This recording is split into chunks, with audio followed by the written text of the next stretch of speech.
So I've been going through um, the first part of IVF. I've been through the trial transfer, baseline ultrasound, second ultrasound after the beginning of the gonal F and low dose HCG injections. Yesterday, my gonal F was moved up to 425 IUs. Today, it's going to be 450. I will say that my experience so far has been demoralizing and has broken me in ways that losing my leg and going through weight loss surgery never could. The very first time I went to the clinic that I'm going through, I met the main doctor, fell in love with him. He's amazing. The second time I went to the clinic, I went under a different doctor because the other doctor is at the main location, and I chose the Orlando location due to distance. Before I ever met this doctor, the nurse had me undress completely. I'd never met him. I didn't know who he was.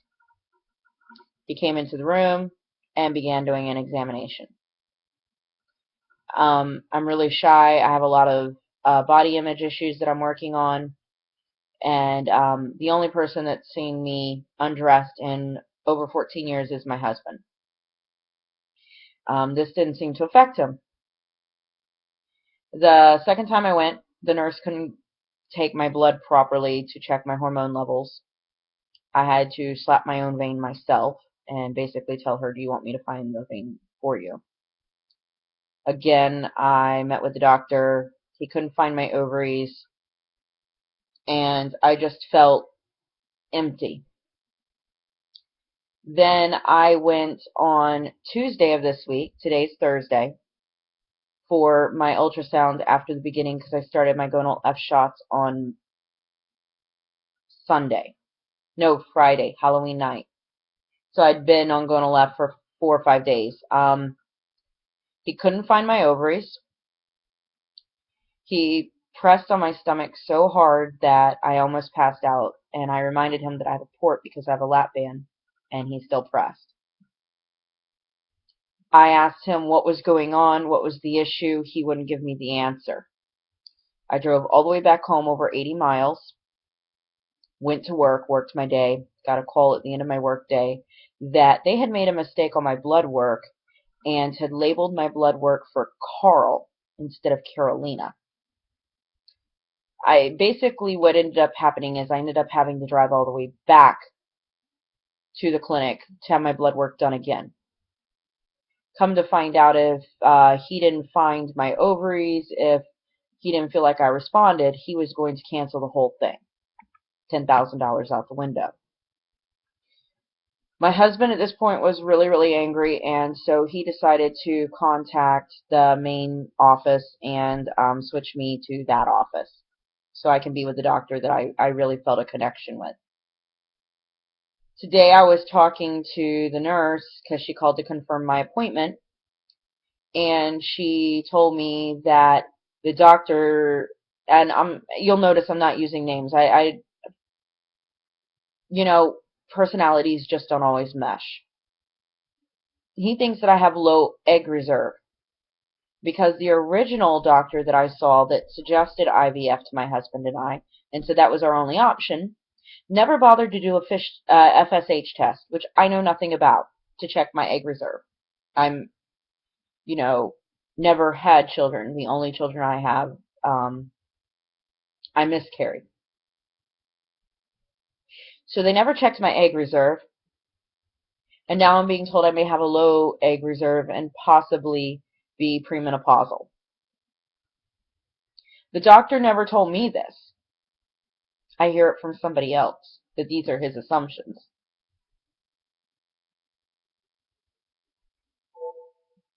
We have spent a lot of money. and we have invested a lot of ourselves in this process.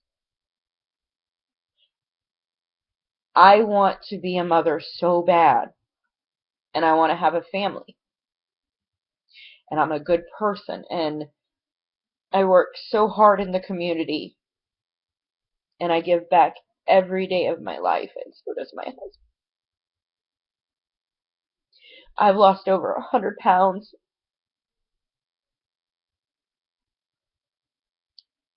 We've done so much to prepare for this, and I feel like we've been treated like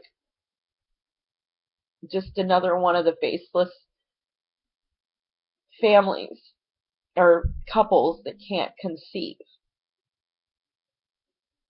So I'm feeling a little worn down right now. I'm feeling a little hopeless, a little lost.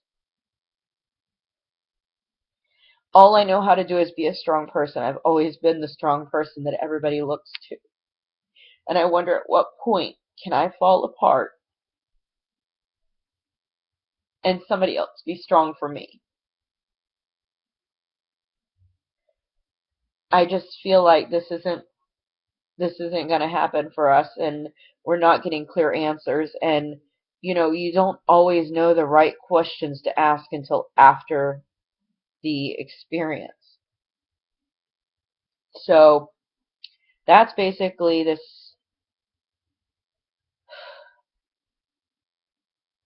Do your homework before you go. Make sure that you have your egg reserve checked. Make sure that you have the semen analysis.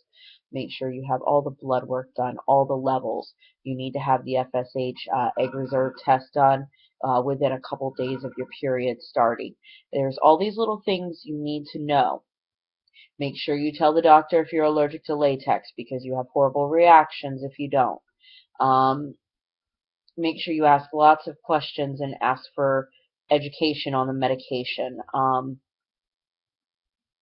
Make sure they write your name right on your blood work so you don't have to make 2 trips of over 160 miles round trip in one day.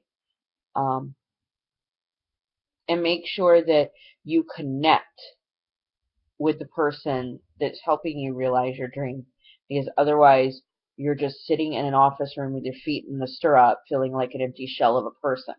And infertility does that enough to us. We shouldn't have to feel this way. Empower yourself, educate yourself, and ask questions. There is nothing wrong with asking questions.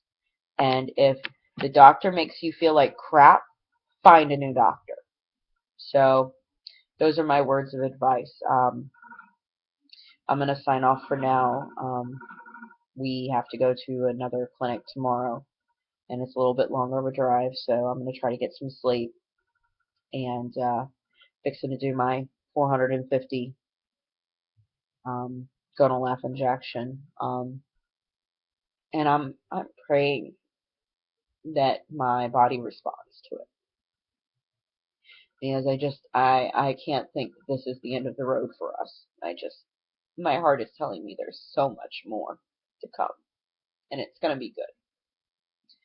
So I hope everybody has a wonderful evening, and I will probably be around soon to give some sort of news.